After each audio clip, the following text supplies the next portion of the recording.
They say that every civilization leaves behind an ecosystem carved in stone, others swallowed by the sea. But what if the greatest stories of the ancient world, Atlantis, Troy, and Babylon, were not just myths or ruins, but fragments of a single forgotten truth?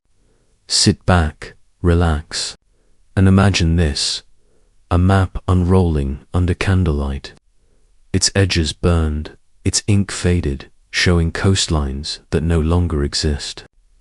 Somewhere between memory and myth, three cities call out from the dust of time: Atlantis, the drowned paradise; Troy, the city of betrayal and fire; and Babylon, the empire that tried to touch the heavens.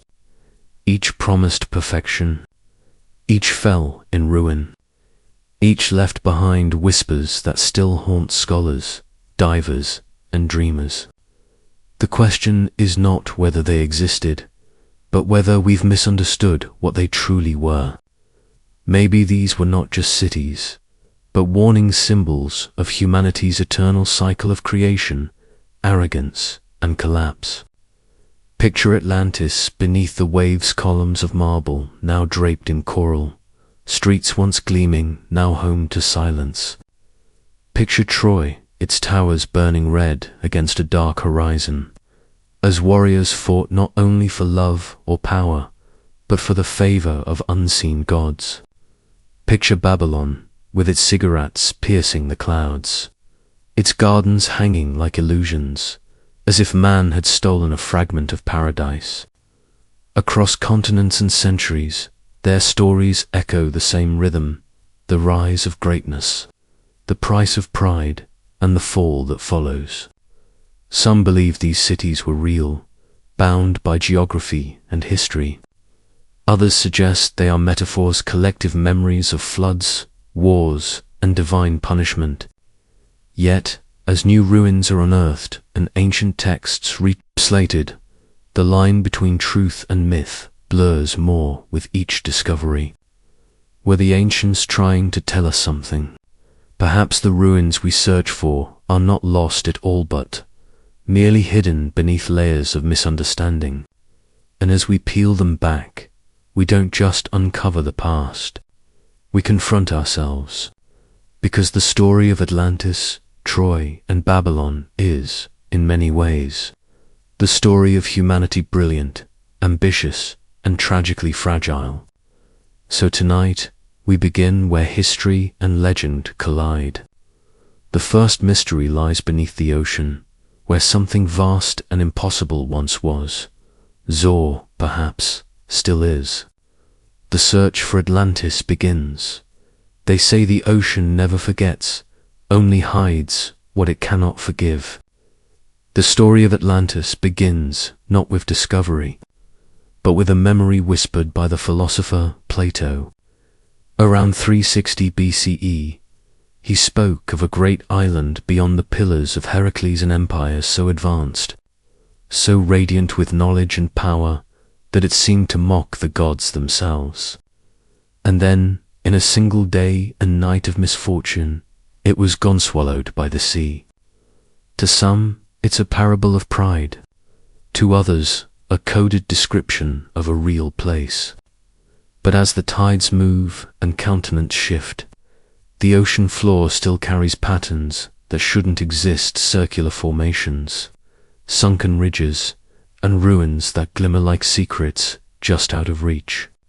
Sit back and imagine it: immense harbors carved from limestone, temples plated in orichalcum that shimmered like fire, canals cutting through lush fields, the air thick with the scent of salt and incense. A civilization that seemed more like a dream than a memory, vanishing in a thunderous roar as waves consumed its brilliance. Scientists trace Plato's tale to earlier Egyptian records, hinting that he might have preserved a fragment of truth passed down from survivors of an ancient flood. Others suggest Atlantis could have been Santorini, once called. Theron Island, destroyed by one of the largest volcanic eruptions in recorded history. There, buried beneath layers of ash, lie homes, frescoes, and streets so intact they look frozen in time, as if waiting for someone to connect the myth to the evidence. But then again, maybe Atlantis was never meant to be found, because it exists in a space beyond coordinatesing, the realm of caution, not cartography. The sea, after all, is both a grave and a mirror. It reflects our hunger for lost perfection, for proof that humanity once touched the divine and fell for its own brilliance. And as deep-sea scanners trace shadows on the ocean floor, new anomalies appear, lines to straight, angles to precise. Could these be remnants of something older than history allows? Or are they simply tricks of geology, coincidences we reshape into meaning because we need to believe that greatness once existed and might rise again? The waves roll on, silent and knowing, as if guarding something that doesn't wish to be remembered. From the ocean's depths, we now move to another legend, one not drowned, but burned, the city of Troy. If Atlantis was devoured by water, then Troy was consumed by fire. Its story comes to us through the words of Homer, an epic of gods and men, of beauty and betrayal, and of a city fated to fall no matter how high its walls rose. But what if Troy was more than a legend? What if its ashes still breathe beneath the soil of modern Turkey, whispering of a time when myth and history walked hand in hand? Picture this, a great citadel shimmering under the Anatolian sun. Its gates lined with bronze, its towers casting shadows long enough to touch eternity. The wind carries the clang of forges, the laughter of warriors, the quiet prayers of women who wait for the tide of war to end. Then the night breaks, torches blaze, the wooden horse creaks, and within its hollow heart soldiers wait in silence. When the gates open, it's not just an army that enters its destiny. The flames rise higher than the cries of men. The city of kings becomes a furnace, and just like that, Troy becomes both a tragedy and a question mark in the scroll of time. For centuries, scholars dismissed Homer's tale as poetry, too grand, too vivid to be real. But in the late 19th century, a man named Heinrich Schliemann, guided by obsession more than science, dug into the earth near Hisarlikund. What he found changed everything. Beneath the layers of soil lay ruins upon ruins, cities stacked like memories, and among them, one that had burned, the walls blackened, the treasures twisted by heat. Could this be the Troy of legend? Some say yes. Others warn that Schliemann's methods were reckless, his finds exaggerated. Yet the evidence refuses to stay quiet. Arrowheads, weapons, jewelry, and the unmistakable signature of destruction. Was there truly a war over Helen? Or was she a symbol of greed, of divine pride, of something deeper that drove men to destroy what they loved? The more we unearth, the less certain we become. Troy reminds us that stories can be truer than facts, that memory can hold what history forgets. And when the fires finally died, what emerged was not peace, but a new kind of myth, the one that connects all fallen cities. From the ashes of Troy, we travel east, toward a city that rose higher than any other, the gate to the heavens, itself Babylon.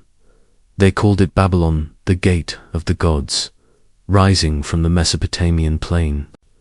It shimmered like a mirage of power and perfection, its ziggurats climbing toward the heavens as if daring the divine to look down. Here, between the rivers Tigris and Euphrates, humankind built not just a city, but an idea, vision of order carved from chaos. Babylon was the center of the world, where merchants, scholars, and priests walked through streets paved with glazed bricks, the color of deep blue night, and where the walls themselves seemed to hum with prayers in forgotten tongues.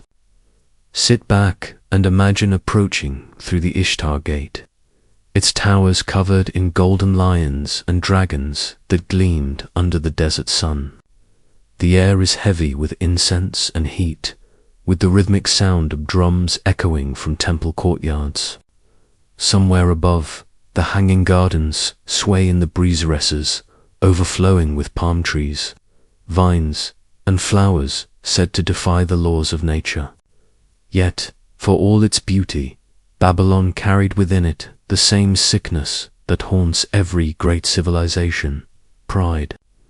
The people believed they had reached the heavens, and their king, Nebuchadnezzar II, vowed to make his city eternal. But eternity has always been a fragile dream. When the Persians marched from the east, Babylon's walls, once thought unbreachable, crumbled under strategy and betrayal. The rivers that fed it were diverted, its gods forgotten, its towers silenced.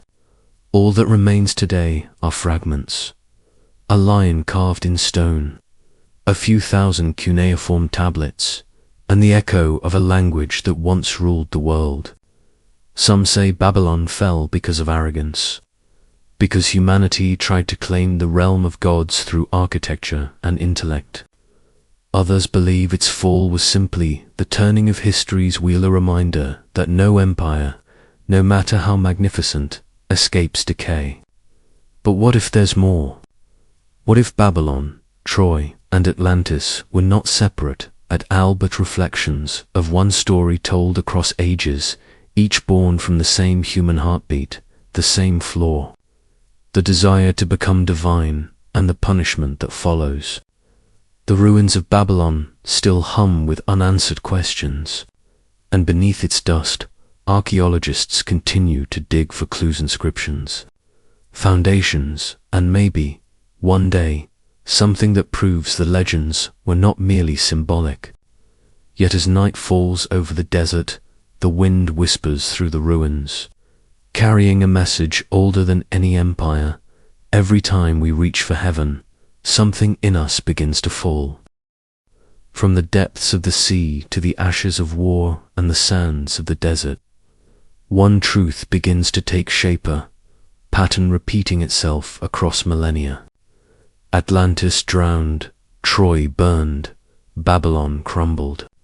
3 cities, 3 empires, 3 warnings whispered through time. They may have spoken different languages, worshipped different gods, and stood on different continents, but the rhythm of their rise and ruin beats the same. Perhaps this is not coincidence, but consequences cycle humanity cannot escape. Picture their endings layered atop one another: waves crashing over marble halls, flames devouring golden towers, and the slow burial of stone beneath centuries of dust. Listen closely, and you can almost hear the same sound, the sound of ambition collapsing under its own weight. Some researchers suggest these stories are connected not by fact, but by human memory itself, a collective echo from an age before written history, an age of great cities lost to floods, quakes, or fire events, so traumatic they became myths passed down as warnings. Others argue these tales serve a moral purpose, showing us the cost of pride and the fragility of progress. Yet beneath every moral lesson lies something more haunting, a sense that these civilizations were not simply destroyed, but erased deliberately by forces unknown or unseen. Were they victims of nature or of their own inventions? Ancient texts describe strange lights, divine storms, and sounds from the heavens before destruction came. Could these be primitive accounts of cosmic events, meteor strikes, solar flares, or even something else entirely? We don't know. But what makes these stories endure is not the certainty of their truth, it's the discomfort of their mystery.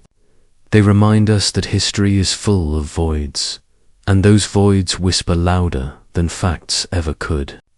Sit back and think about it. Every empire believes it will last forever.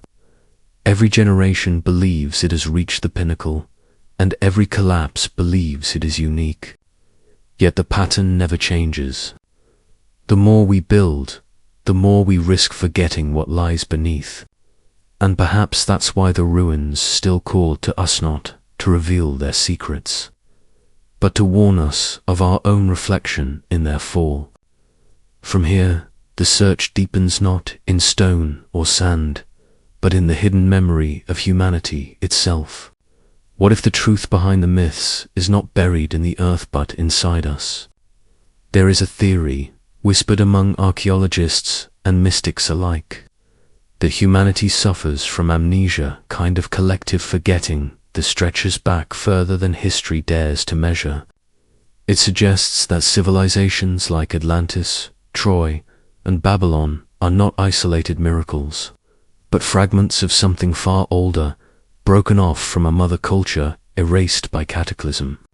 Sit back and imagine a time before the known empires, before Egypt, before Sumer, when coastlines were different and stars guided forgotten navigators across vast oceans. They built monuments aligned with celestial precision, carved symbols we still cannot decipher, and vanished without a trace, leaving behind myths disguised as memory.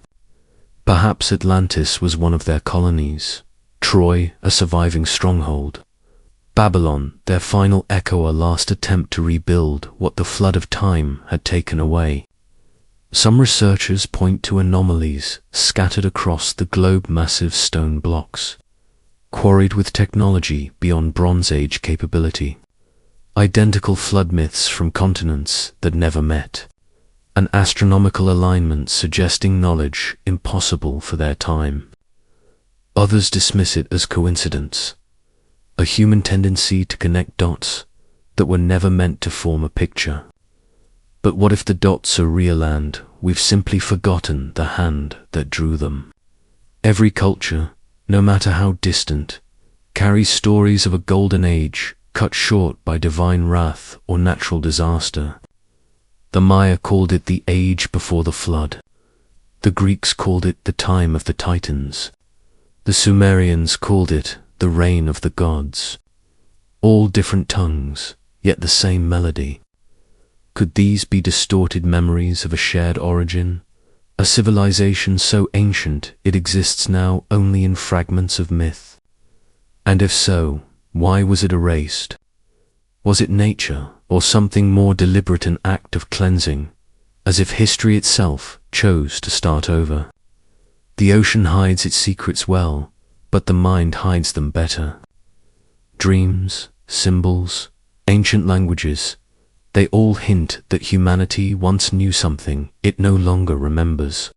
Something vast, something dangerous, something humbling.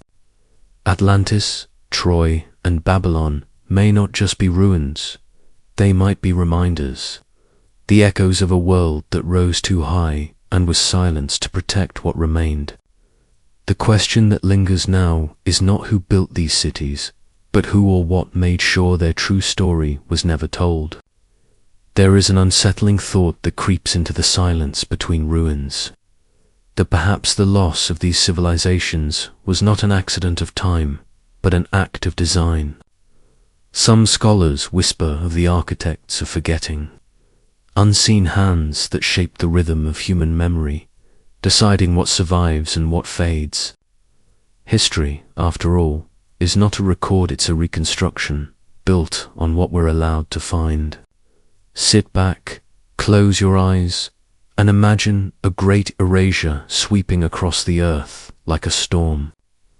Libraries burning, statues shattered, languages dissolved into symbols that no one can read. It has happened before. The Library of Alexandria, where scrolls of unknown science and history were consumed by flame. The tablets of Akkad, lost to conquest.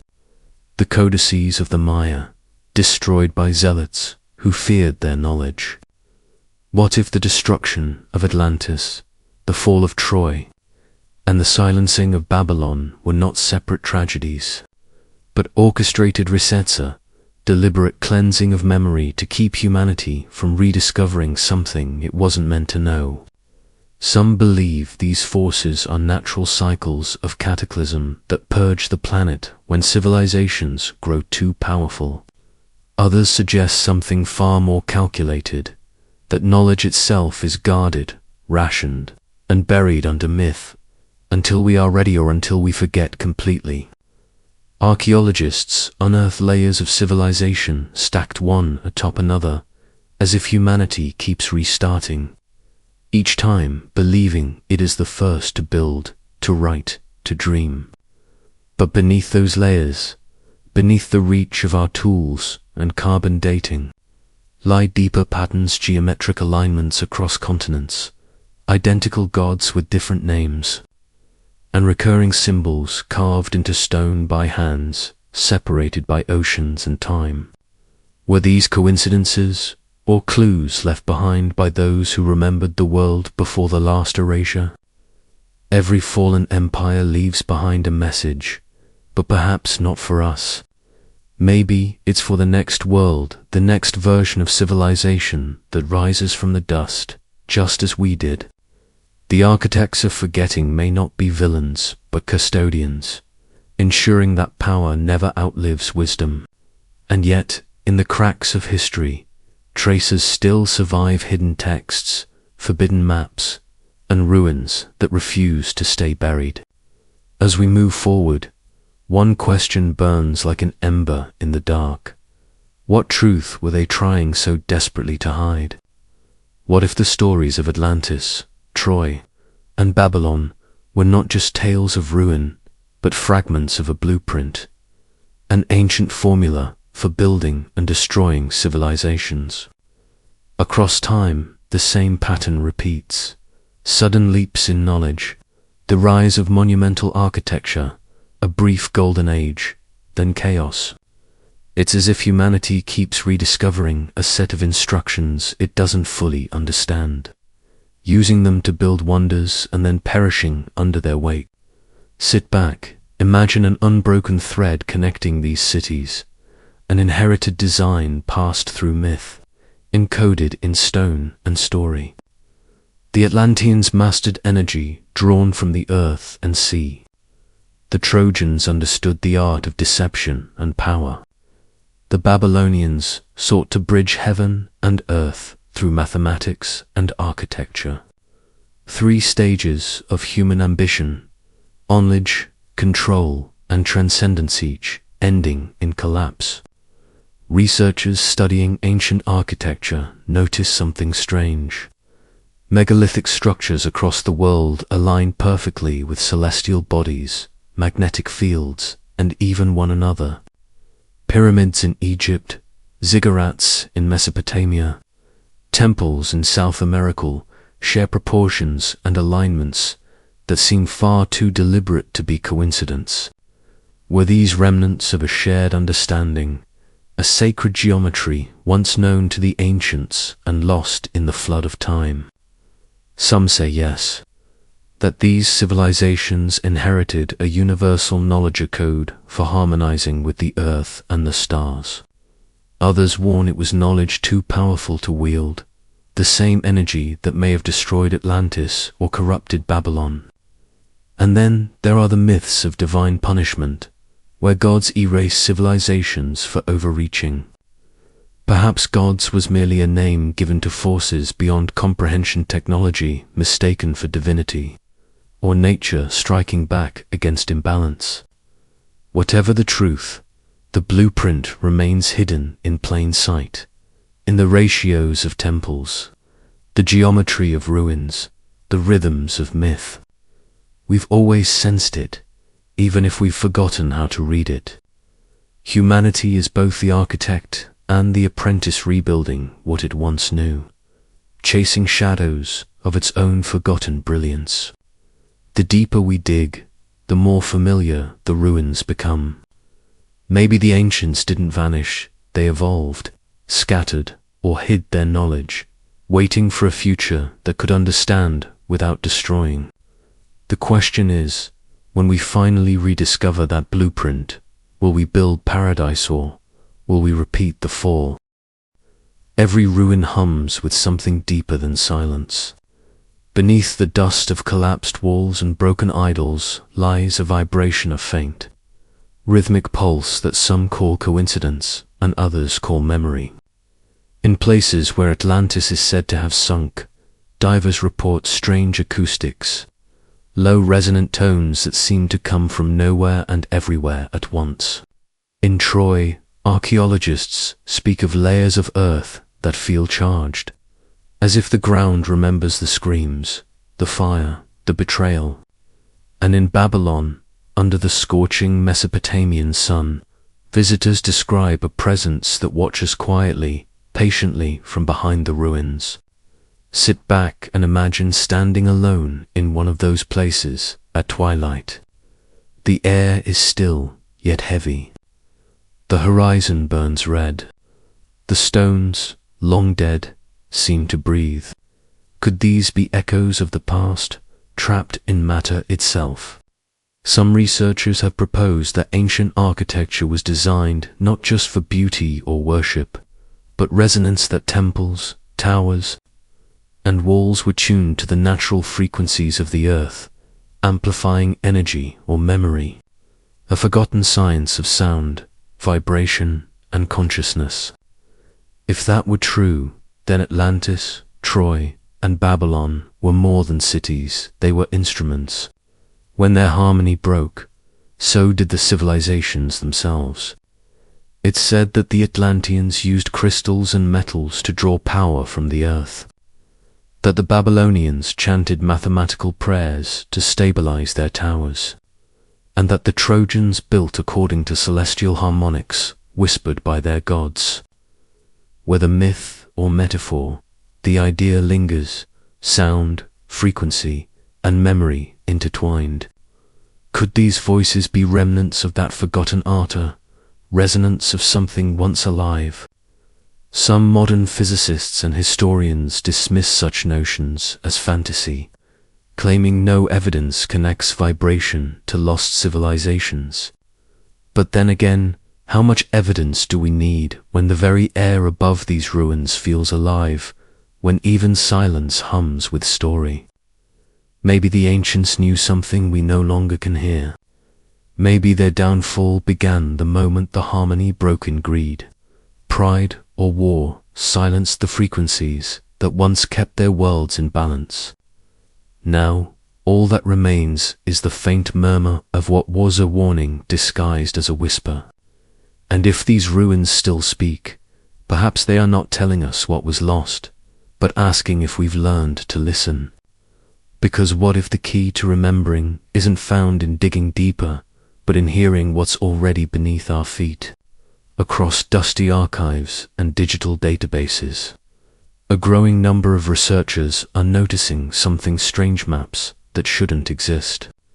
Ancient charts etched onto stone, drawn on animal skin, or carved into temple walls that seem to depict coastlines and continents as they were thousands of years before, official history says. Anyone could have known. The Peary race map, discovered in 1513, shows parts of Antarctica not only free of ice, but mapped with a precision that rivals modern satellite imagery. Another, known as the Orontius Phineas map, outlines land masses under glacial cover centuries before their discovery. How could this be? Sit back and imagine scholars gathered around these relics, candlelight flickering over impossible coastlines. One points to a curve that shouldn't exist. Another, two mountains, known only through sonar. The room grows silent as realization creeps in. Someone, long before us, knew the shape of the earth. Some believe these maps are remnants of Atlantis, fragments of a civilization whose knowledge of navigation and geography exceeded our own. Others claim they are evidence of a global seafaring culture that connected Troy, Babylon, and other ancient centers of power, trading not goods, but wisdom. If so, then the fall of these cities wasn't the end, it was the collapse of a network. Perhaps when one fell, the others followed, like lights extinguishing one by one across a darkening world. But then the question deepens: who were these cartographers of the impossible? Were they ancient explorers, or inheritors of knowledge passed down from a world even older? The Piri race map itself bears an inscription stating it was compiled from maps drawn in the time of Alexander the Great and others from before the flood. A phrase dismissed by many, yet impossible to ignore. Could before the flood mean before the great deluge spoken of in nearly every ancient culture? A cataclysm that wiped the slate clean? If so, these maps are not anomalies, but messages, surviving scraps of a world erased. Modern scientists scan these lines, searching for logic, while the old myths whisper that perhaps the logic lies not in the maps, but in the memory. What if humanity has always been trying to redraw what it once already knew? The shape of the earth, the rhythm of the heavens, the pulse of lost civilizations, trying to remind us that discovery is often rediscovery, and that the world we think we've mapped may still be remembering itself. Every myth begins with water. The Greeks spoke of Deucalion's flood, the Mesopotamians of Utnapishtim, the Hebrews of Noah, across continents and centuries. Cultures that never met all carried the same story: a great deluge that erased the world of the ancients and began ours anew. Sit back and imagine it. The sky darkening with endless rain, oceans rising beyond reason, swallowing mountains and cities alike. Thunder rolling like judgment, winds tearing through temples, and humanity clinging to survival on fragments of memory. Could this flood have been real? Geologists point to the end of the last ice age, around 12,000 years ago, when melting glaciers caused sea levels to rise by more than 400 feet, drowning vast stretches of coastal land. Beneath the waves, sonar reveals what appear to be ancient river valleys, city-like grids, and even stone structures, hints that the shorelines of our ancestors were far different from today. If those coastlines held civilizations, then the flood wasn't just a story, it was an extinction. Some researchers suggest Atlantis was one of those drowned realms, its memory preserved through survivors who carried fragments of their lost world into Egypt, Sumer, and beyond. Others see the deluge as a metaphor for renewal, a way to explain the collapse of an age and the birth of another. But whether literal or symbolic, the flood story is too consistent to ignore. Why would so many cultures remember the same event unless something immense, something world-altering truly occurred? The Sumerians wrote of the gods deciding to cleanse the earth of noise, the noise of civilization growing too loud. The Egyptians spoke of a sea that rose to devour the careless. Even the Mayans warned that each age ends in water. Perhaps the flood was both punishment and reset, a force of nature that restored balance when humanity grew too confident. The ruins we find today may be the remnants of that drowned world, the cities that once gleamed beneath sun and starlight, now buried in silence beneath the ocean's weight. The flood didn't just wash away civilizations, it washed away certainty, leaving us to piece together what came before. Maybe the myths endure because somewhere deep down we know the sea remembers. And maybe, one day, when the waters recede again, it will return what it took. When the waters finally receded, the world that emerged was unrecognizable, mountains scarred, its coastlines redrawn, and its survivors scattered like seeds across the earth. Those who endured the great flood became the bearers of memory, carrying fragments of knowledge, language, and technology from the drowned civilizations into a new, humbler age. Sit back and picture them, wanderers draped in soaked garments, their eyes reflecting both loss and light. They climbed to higher ground, built fires from driftwood, and spoke in hushed tones of what once was the great towers, the golden temples, the songs of gods and machines now lost beneath the waves. Across the world, these survivors took different forms. In Mesopotamia, they became the Sumerians, the black-headed people, who suddenly appeared around 3500 BCE, with no clear ancestry and an advanced understanding of writing, mathematics, and irrigation. In Egypt, they became the followers of Horus, mysterious figures who brought architecture, astronomy, and governance to the Nile. And in the Andes, they were remembered as the bearded teachers who emerged from the sea after a world-ending flood, only to vanish once their work was done. Coincidence or continuity? Some researchers suggest these are all retellings of the same story, a global migration of survivors, carrying the remnants of a lost world's wisdom. Their temples and pyramids, so similar in design despite oceans between them, may not be products of parallel invention, but echoes of shared memory. Others argue that this is romantic speculation, the human mind's desire to connect the disconnected. Yet, the synchronicity is hard to ignore. Why do flood myths always end with teachers, builders, and gods who emerge from the sea to rebuild civilization? What were they trying to restaurant? Why did they vanish again? Perhaps they understood that knowledge, once unleashed, becomes a weapon in the wrong hands. Perhaps they hid their wisdom in symbols, myths, and monuments, trusting that only when humanity was ready would we decode it. The survivors didn't just rebuild, they encoded. Every temple, every tablet, every myth became a message, a breadcrumb trail through time. And maybe, just maybe, when we chase these myths today, we aren't searching for lost cities at all. We're searching for the people who tried to save us from repeating their fate, because the flood may have ended their world, but its memory still shapes ours, and the survivor's warning still hums beneath every stone we dare to uncover. Wherever those survivors went, they built monuments that defied explanation, structures so vast, so precise, that even today they challenge our understanding of what ancient hands could achieve.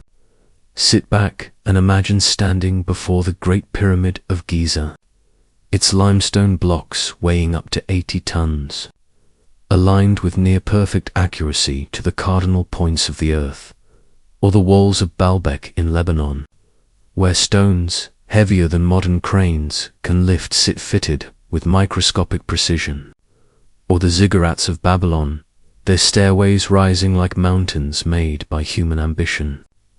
How did they do it? Mainstream historians say manpower and ingenuity, but others whisper that these were not mere constructions, they were reconstructions, attempts to rebuild what was once known. The survivors of the deluge, carrying fragments of a forgotten science, may have tried to recreate the harmony and energy of the cities that came before. The patterns are too familiar to ignore, the same sacred ratios, the same astronomical alignments, the same obsession with the heavens. Every ancient civilization, from Egypt to Sumer to the Maya, built as if trying to reach back toward something they'd lost. Perhaps the monuments were not meant to glorify kings or gods, but to remember the architecture of a vanished world. The Egyptians spoke of the first time, a golden age when the gods walked the earth and taught humanity the arts of stone, number, and order. The Sumerians told of Anunnaki, who descended from the sky to establish civilization. Were these gods diviner, simply remnants of that lost civilization, mistaken for deities by those who could no longer comprehend their science? Some theorists believe the structures themselves were machines' devices for harnessing energy, stabilizing climate, or preserving information through vibration and geometry. The pyramids, they claim, were not tombs but transmitters, gateways between worlds of matter and frequency. Skeptics dismiss it as fantasy, but the mystery endures. Why did so many of the oldest structures on Earth emerge suddenly, fully formed, with no clear prototypes?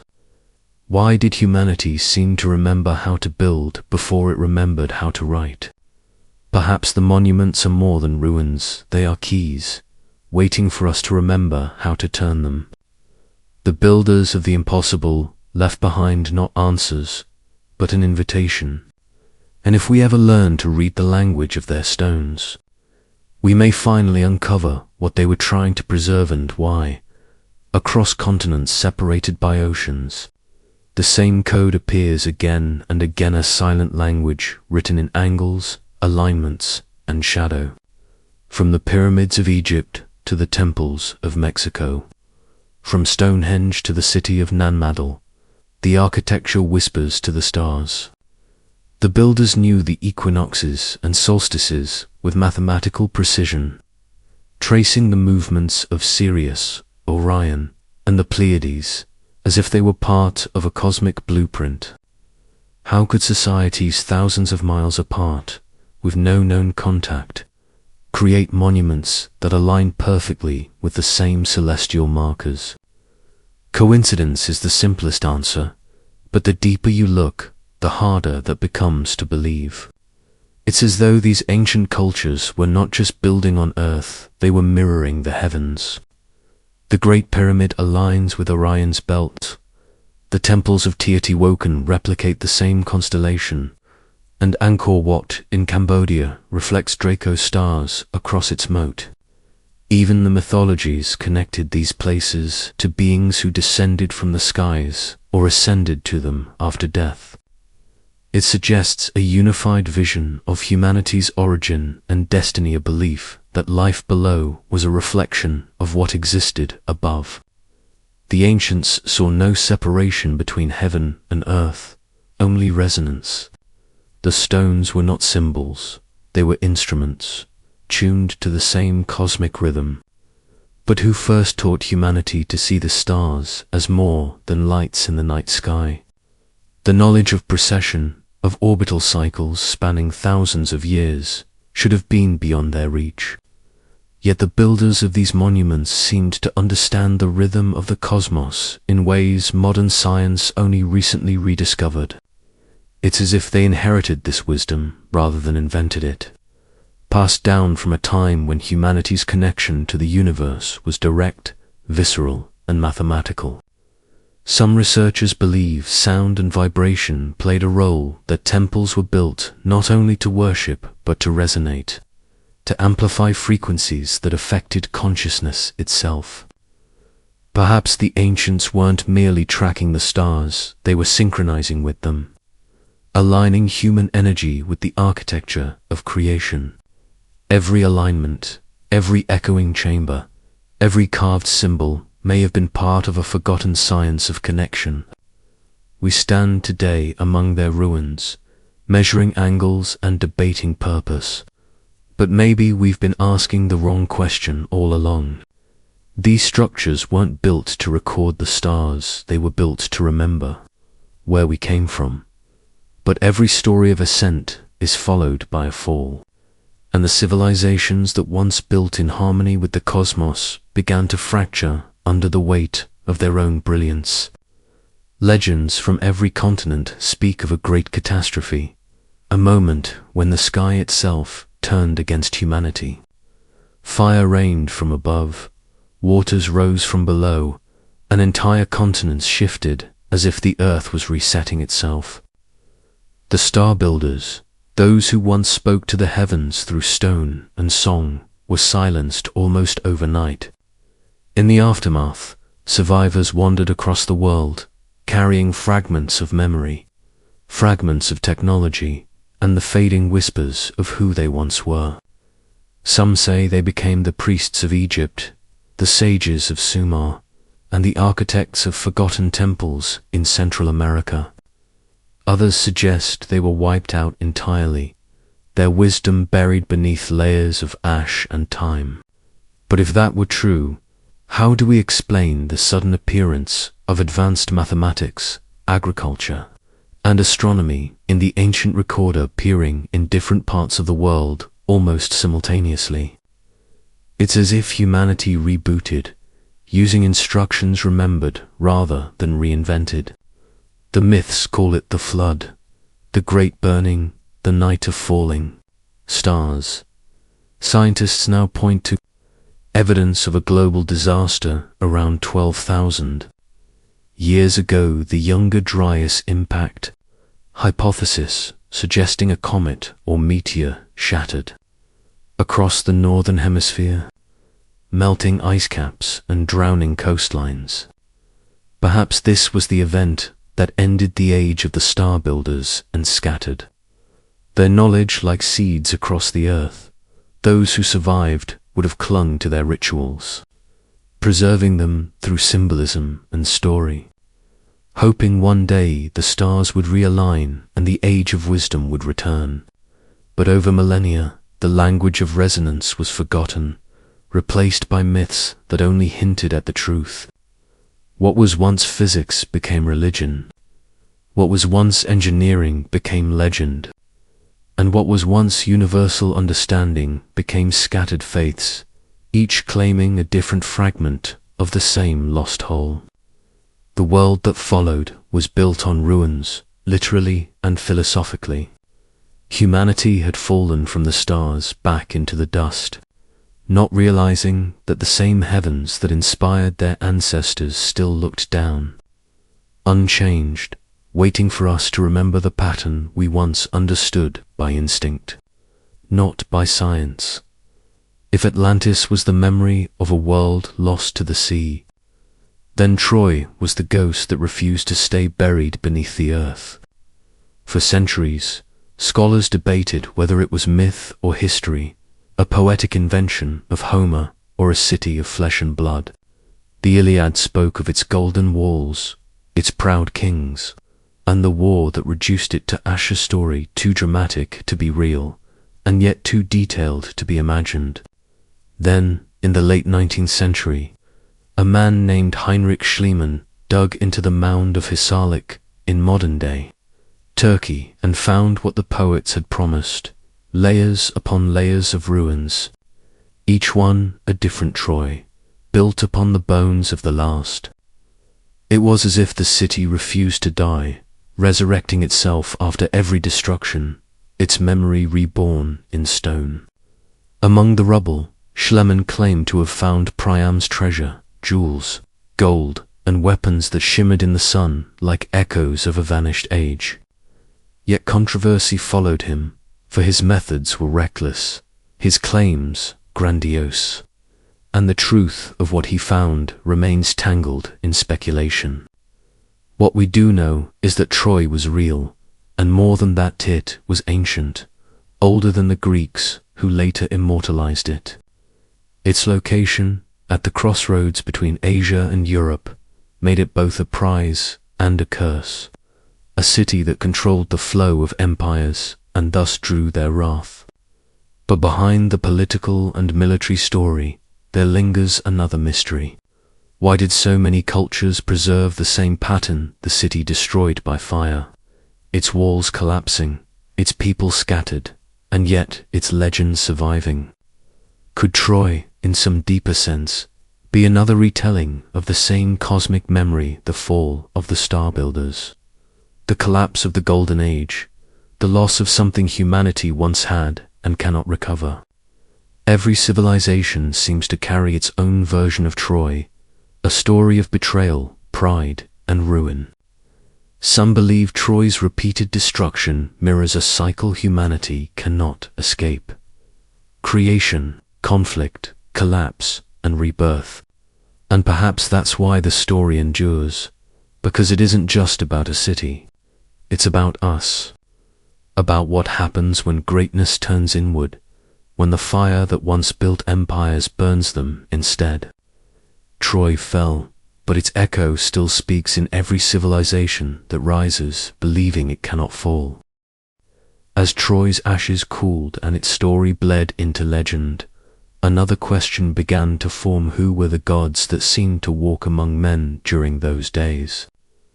The tales of Olympus speak of divine beings meddling in mortal affairs, taking sides in the Trojan War, falling in love, and waging battles of their own. But what if these gods were never divine in the way we think of them, but something else entirely, beings remembered through the distorted mirror of mythology? Ancient texts from across the world describe figures who descended from the sky, gifted knowledge, and demanded allegiance. The Sumerians called them the Anunnaki. The Egyptians spoke of the Greeks had the Olympians, and the Mesoamericans, the feathered serpents who brought civilization. Each story differs in detail but shares the same rhythm: an age when humans lived in the presence of higher powers, and then suddenly they were gone. Scholars interpret these as symbolic reflections of natural forces or archetypes of human psychology. But there's another, quieter theory, one that suggests these beings were remnants of a lost civilization, the last survivors of Atlantis or another forgotten world, whose technology appeared to the primitive as magic. Imagine a handful of survivors from an advanced but destroyed culture, teaching, writing, architecture, astronomy, and governance to scattered tribes. Over centuries, their descendants would fade, their tools would be lost, and the memory of their brilliance would harden into myth. The gods, then, may have been men, but men who remembered what the rest of humanity had forgotten. And yet, their lessons always carried a warning. In every myth cycle, the same theme re-emerges.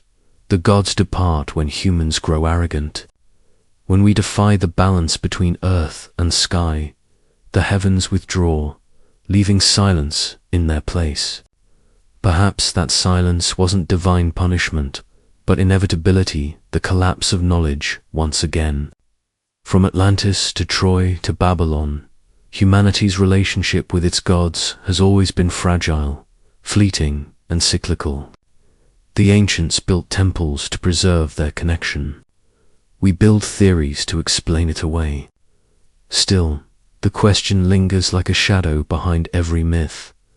Did the gods vanish, or did we simply stop recognizing them? Somewhere between stone and star, truth and metaphor. The answer waits, as it always has, just beyond the reach of certainty. If Atlantis symbolized loss and Troy represented human pride, then Babylon stood as the ultimate monument to ambition, the city that dared to reach heaven itself. Rising from the Mesopotamian plains like a mirage of brick and gold, Babylon was more than a city. It was a declaration. Its walls stretched for miles, thick enough to race chariots upon, and its ziggurat believed to have inspired the story of the Tower of Babel rose, like a staircase to the divine. The ancients said it was built by a king who wished to speak with the gods directly, to defy the boundaries between heaven and earth. Archaeologists have uncovered fragments of this ambition, the ruins of Etemenanke, the house of the foundation of heaven and earth, a ziggurat that dominated the skyline. But even stone cannot hold eternity. Babylon fell, rebuilt, and fell again, its glory eroding under the desert wind until only whispers remained. Still, something about this city lingers, as if the soil itself remembers the weight of its grandeur. Ancient writers spoke of its hanging gardens, one of the 7 wonders of the world. Terrace gardens, so vast they seemed to float above the city. Whether myth or memory, they symbolized mankind's yearning to master nature, to create paradise by human hands. And yet, just like Atlantis and Troy, Babylon's splendor was always shadowed by hubris. The book of Genesis tells us that God scattered its builders, confusing their language so they could never again unite against the heavens. Historians interpret this as allegory, a tale warning of the dangers of ambition without humility. But what if it also records something else, an ancient memory of a great civilization suddenly fractured, its knowledge fragmented, its people dispersed across the world speaking different tongues because they no longer shared the same vision? Babylon's fall wasn't just political. It was symbolic. The moment humanity's reach exceeded its grasp. Some scholars argue that the city's myths encoded astronomical truths, its towers aligned with constellations, its measurements harmonized with the movement of planets. To the Babylonians, to build upward wasn't arrogance, it was resonance. They believed the sky was not above them but within reach, that by understanding its order they could mirror its perfection. But when the city crumbled, that mirror shattered, and the dream of touching heaven turned to dust. Still, Babylon's name endures, whispered in reverence and fear, a symbol of mankind's eternal desire to build, to rise, and to fall. When the Babylonians built their tower, they were not merely stacking bricks toward the heavens. They were recreating the order of the cosmos itself. Every layer, every tier of the ziggurat was a reflection of the planets, the heavens, and the forces that governed both time and fate. The priests of Babylon were mathematicians cloaked in ritual, astronomers disguised as servants of the gods. They watched the sky like a living calendar, measuring the movements of Venus, Jupiter, and Saturn with precision so exact that it would not be matched for thousands of years. The tower, then, was more than a monument. It was a statement of mastery, a belief that through understanding, mankind could step into the divine rhythm of creation. But knowledge is a double-edged blade, and somewhere within that brilliance lay the seed of downfall. The myth of the Tower of Babel might not describe a literal punishment, but a collapse of unity. Perhaps they reached a point of knowledge so great that it divided them. Society torn between those who understood the mysteries and those who feared them. The confusion of tongues could symbolize a deeper fragmentation, the loss of shared truth. When the languages split, so did the coherence of their science, their culture, and their cosmic purpose. It is telling that after Babylon, no civilization ever again built upward with such purpose. The pyramids were tombs, not stairways. Temples became enclosed, not open to the stars. Humanity, in its sphere of the heavens, began to look inward. And yet, remnants of Babylon's understanding still haunt our world today. The zodiac, the calendar, the division of hours and minutes. We are still living in the geometry of their creation, still measuring our lives by the system they once used to speak to the cosmos. But behind that elegance lies a silence, as if the stars no longer answered. The tower may have fallen, but the idea it represented still burns within us, that relentless drive to understand, to rise, to rebuild what was once lost. The myth says God scattered them, but maybe it wasn't a curse. Maybe it was necessity. Maybe knowledge had to be broken and hidden so that future generations would rediscover it piece by piece, remembering only when they were ready. The tower didn't fail, it was unfinished, waiting for someone to begin again. Long after Babylon's towers fell and its rivers shifted, the land that once echoed with prayer and prophecy sank into silence. But silence, in the ancient world, is never empty. It is layered, filled with whispers of what came before. Beneath the sands of Mesopotamia, archaeologists have unearthed fragments of cuneiform tablets, each one a tiny window into the mind of the ancients. Lists of kings, records of floods, maps of stars, even recipes for potions and spells. They paint a portrait of a civilization obsessed with order, symmetry, and fate.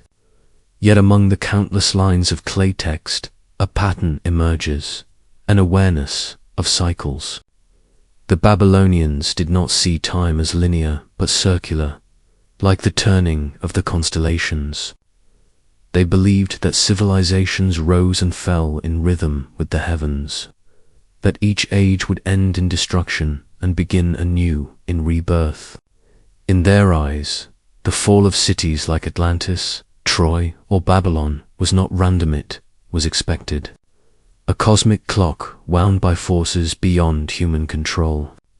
They called these ages sorrows, great periods marked by eclipses and omens, and the priests watched for them with both awe and fear. The sky, to them, was not distant. It was alive, warning of what was to come, and buried within their texts are strange references, descriptions of black fire in the sky, of the day the rivers boiled, of stars falling like rain. Are these poetic visions, or the ancient record of cataclysmic events now lost to history? Some researchers link these accounts to meteor impacts or volcanic eruptions, while others see something more symbolic at the moment when humanity's connection to the stars was severed. For after Babylon fell, no other civilization possessed such a complete union between heaven and earth. The ziggurats became ruins, the gods became myths, and the knowledge once encoded in clay faded into legend. But still, the ground remembers. Even now, when excavators dig deep into the Tigris plains, they find buried cities stacked upon one another, each destroyed and rebuilt in the same place, as if drawn by memory or fate. It is almost as though the earth itself tries to rebuild the same song in a new key, whispering, "Nothing truly ends. It only waits to begin again." In the quiet rooms of museums and universities, under sterile light and the hum of air conditioning, fragments of those ancient worlds now rest behind glass. Scholars translate them, categorize them, and publish their findings in journals that few ever read.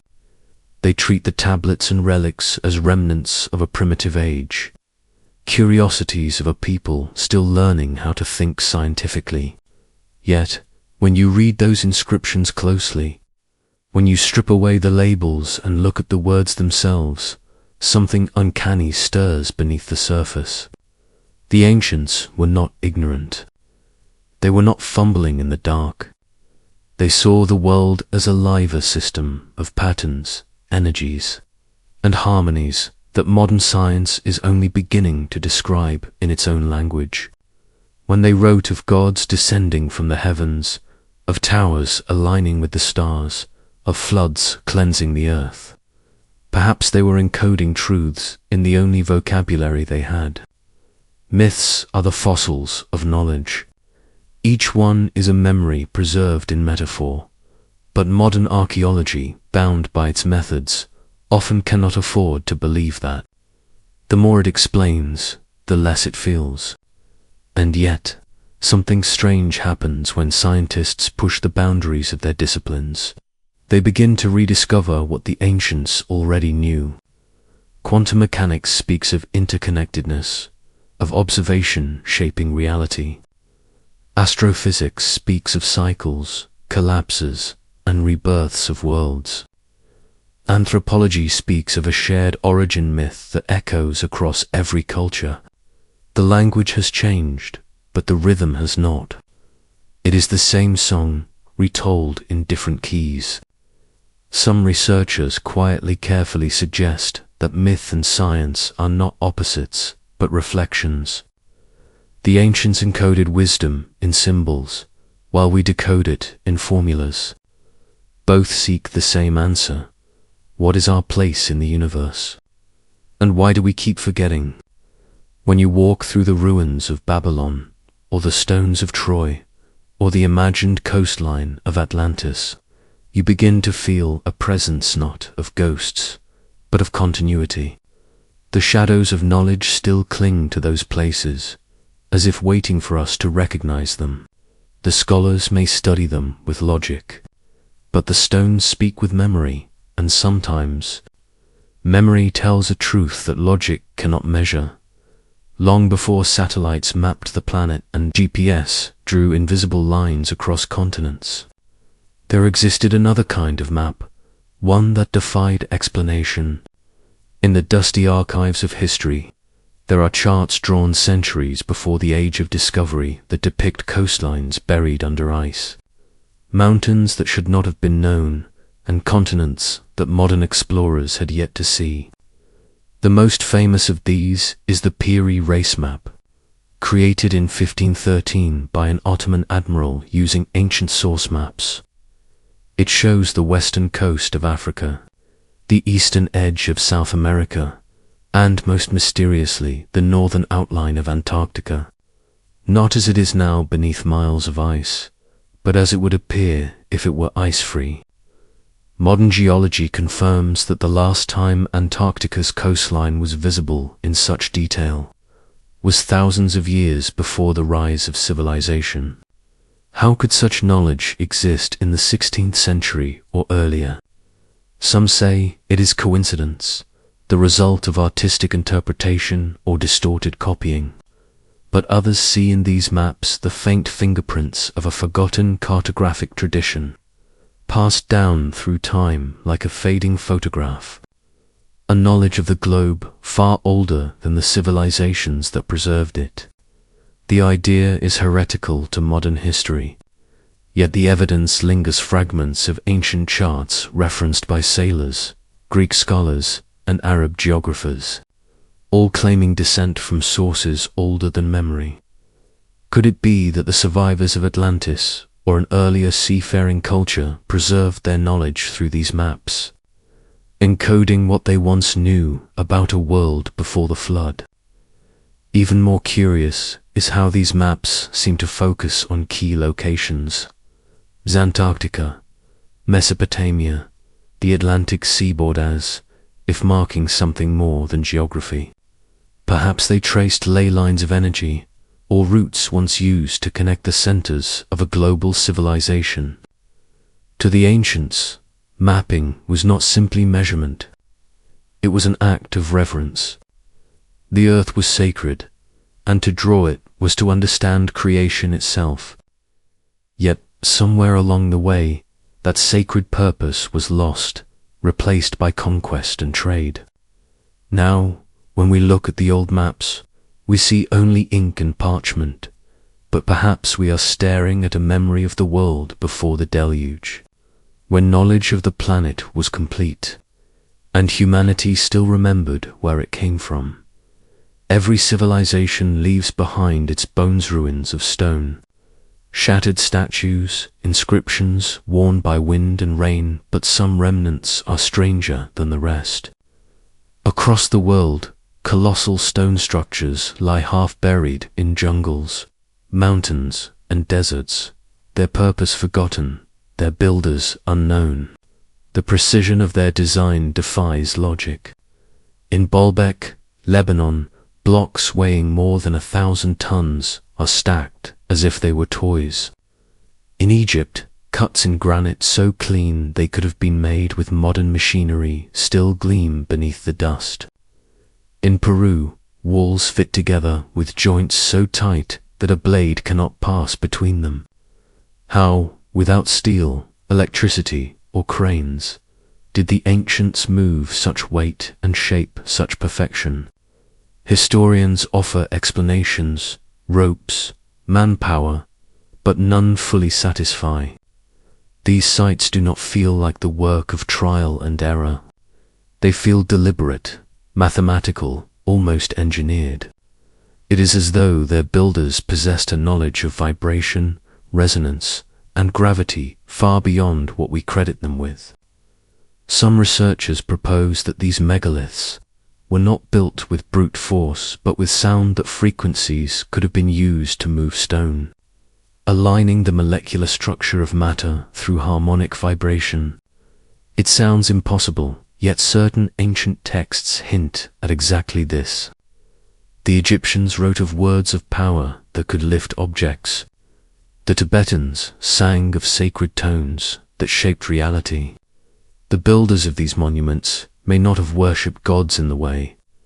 We imagine they may have studied the science of creation itself, understanding that sound, light, and geometry were all part of the same universal language. And then, suddenly, that knowledge was gone. Whether through catastrophe or suppression, the science turned to myth, and the architects became legends. Today we call their sites sacred, but to them they were functional machines of stone designed to tune humanity to the cosmos. Perhaps that is why silence hangs so heavily over them. When you walk through the ruins of Baalbek or the pyramids of Giza at dawn, you can feel it, the weight of something immense, intelligent, and lost. The stones hum with memory, as if waiting for a voice that no longer sings.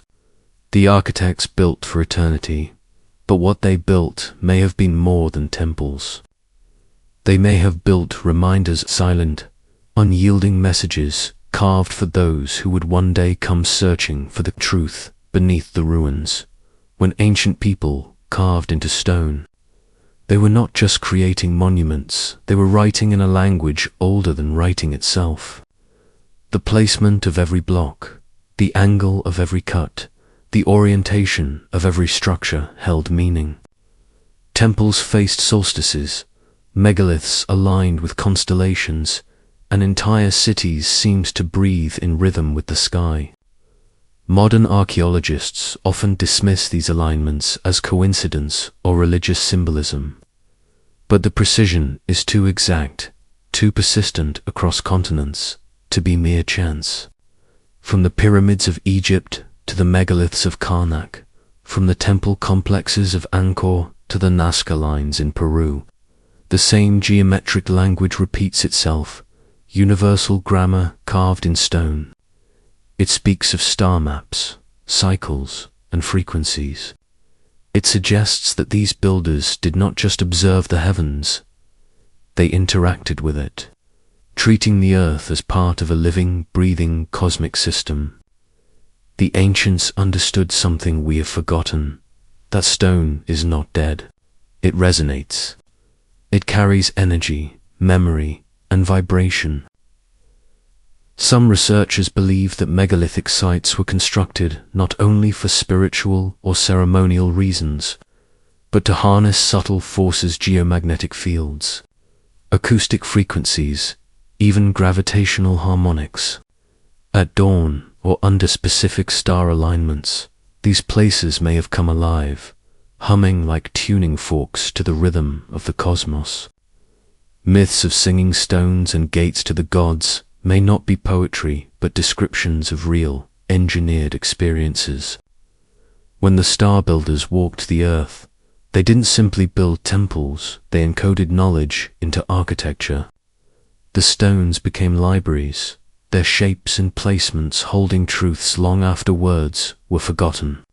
And when civilizations fell, the language remained, waiting for someone to learn to read it again. Perhaps this is why so many megalithic sites share a strange effect when you stand in their center. Time seems to thicken, silence becomes tangible, and a weight presses gently on your chest as if the earth itself is exhaling. It's not a trick of the mind. It's the stones speaking a language of frequencies, angles, and light. We, with our machines and screens, no longer listen. But the message hasn't faded. It lingers in every line and every shadow, whispering to those who stop long enough to hear it. Across every ancient civilization, scattered among myths and scriptures, there lies a single terrifying memory, a moment when the heavens turned violent. It is described differently in every culture.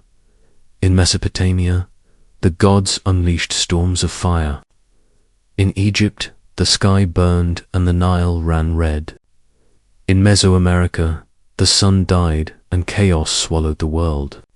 Modern researchers call it myth, yet geology tells a parallel story.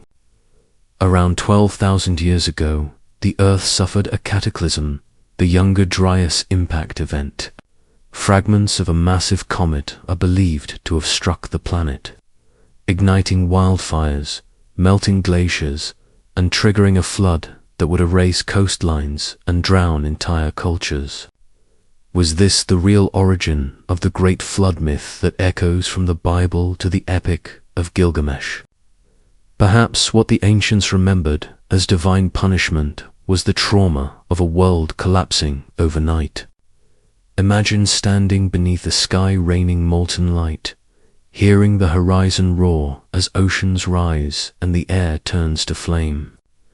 To survivors, it would have felt like the end of everything, the gods themselves descending in anger. And yet, out of that destruction, life began again. New civilizations emerged as if guided by the ghosts of the old. The Sumerians built their ziggurats, the Egyptians raised their pyramids, and the Mayans traced the sky. Could these have been the children of survivors, those who carried fragments of knowledge from a drowned world? If Atlantis ever existed, this would have been its final hour. Swallowed by the sea, remembered only through whispers. The fire from the sky may have reset human history, erasing most traces of what came before. What we call the beginning of civilization may, in truth, be its rebirth. This is why myths speak of God's teaching, agriculture, writing, and astronomy after the flood, because those were not inventions, but rediscoveries. The cataclysm was both an ending and a preservation, a crucible in which memory was burned but not destroyed. The ancients built their monuments and encoded their warnings, not out of vanity but remembrance. They knew the sky could kill. They knew the stars could fall. And perhaps, deep down, they wanted us to remember so, that when the fire returns, we will recognize it not as divine wrath, but as history repeating its eternal rhythm, long before writing or kingdoms. There were those who remembered the watchers, the keepers, the architects of memory. Across continents, these figures appear in myths under many names: Thoth in Egypt, Hermes in Greece, Quetzalcoatl in Enki in Sumer. Each is described not as a conqueror, but as a teacher, bringer of knowledge after chaos. They emerge mysteriously after the great flood or cataclysm, bearing tools of civilization, language, astronomy, laws, agriculture, sacred geometry. Their sudden arrival raises a haunting question: who were they really? Archaeologists label them myths, yet the uniformity of their story across thousands of miles suggests memory, not imagination. In every account, they come from the sea or the sky, from the place before the waters. Could they have been survivors of the last advanced culture, scattered by disaster and remembered as gods? The megalithic builders of the ancient world, Göbekli Tepe, Stonehenge, the pyramids share mathematical precision far beyond what primitive humans should have known. Alignments to solstices, celestial poles, and precessional cycles hint at a knowledge of the heavens that took millennia to rediscover. Were these monuments not mere temples, but repository stone libraries meant to outlast fire and flood? The architects of memory may have encoded their warnings and wisdom in stone, knowing that one day language would fade, but the sun and stars would remain constant.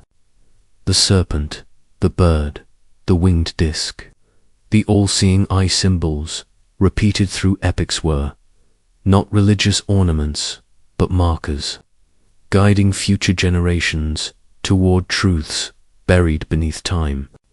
Some believe that these gods were not divine at all, but the remnants of an older humanity, one whose mastery of nature was so complete that it seemed supernatural to those who followed. When the survivors emerged into the shattered world, they found only tribes of wanderers, and began again passing fragments of knowledge to them, rebuilding what could be saved. They may have known their legacy would crumble, their names would blur into myth, but they built anyway. They built for us. For thousands of years, their symbols have whispered through time, urging mankind to remember that civilization is not progress, but preservation, a cycle of awakening and forgetting. The architects of memory are gone, but their message remains etched in the silence of the stones. All empires fall, but knowledge endures for those who seek it. As the modern age races forward with its machines, satellites, and screens, something ancient stirs quietly beneath the surface of progressor reawakening, a return of forgotten knowledge.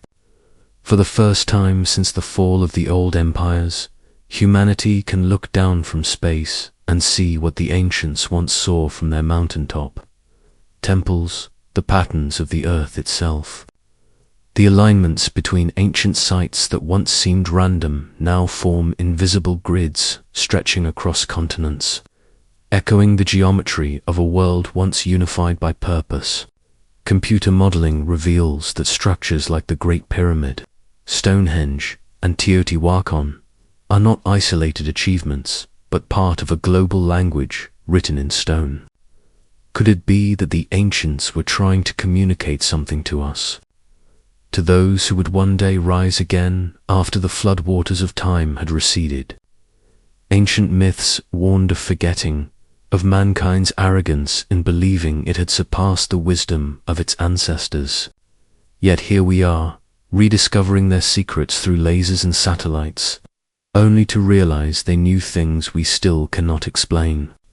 The magnetic anomalies, the energy patterns, the acoustic resonances within temples all point to a lost understanding of how the world itself breathes.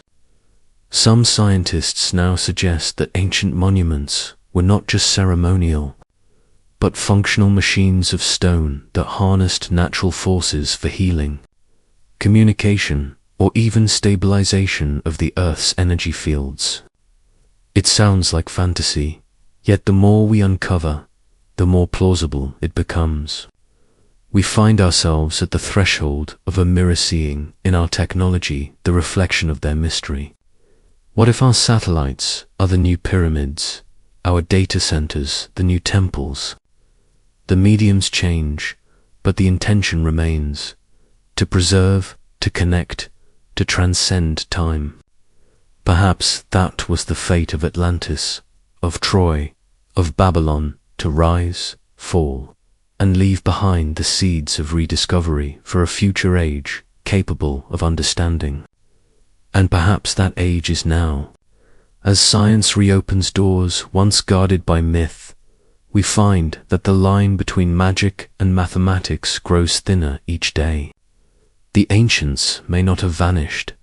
They may have been waiting for us to look up, to remember, and to finally listen to the echoes of what they left behind in the end. All roads lead back to the same question, the one that has haunted every civilization since the dawn of time. What if history is not a line, but a circle? Atlantis, Troy, Babylon each rose from the dust with brilliance, ambition, and divine fire, only to be swallowed again by the same forces they once commanded. Water, war, pride, decay, and each left behind a warning, carved not in prophecy, but in pattern. We are their descendants in more ways than blood. We walk the same path, make the same mistakes, reach for the same unreachable perfection. Yet there is something different this time, the growing awareness, a hum beneath the surface of human thought. It whispers that maybe we are not doomed to repeat, but to remember. The ruins of the past are not tombstones. They are guideposts, urging us to see beyond empire, beyond conquest, beyond illusion. If Atlantis drowned because of arrogance, if Troy burned because of betrayal, If Babylon fell because of its hunger for power, then what of us? We have built our own Atlantean world of glass and code, fragile and proud, floating on the edge of the unknown. The same sea that swallowed their marble cities now takes the form of digital waves, endless and unseen. Perhaps that is the true meaning of myth too. Remind us that destruction is never the end, but the necessary silence before renewal. The ancients knew that every age must fall so the next can rise from its ashes wiser, quieter, more in tune with the eternal rhythm. Maybe the circle does not trap us, teaches us. And so, as we stand amid satellites and skyscrapers, perhaps we are closer to Atlantis than ever, not as a lost city beneath the sea, but as an idea reborn in the collective human mind. The circle closes not in despair, but in recognition that the truth behind the myths is not about lost countenance or vanished empires, but about us, about the fragile, immortal drive to create, to destroy, and to remember.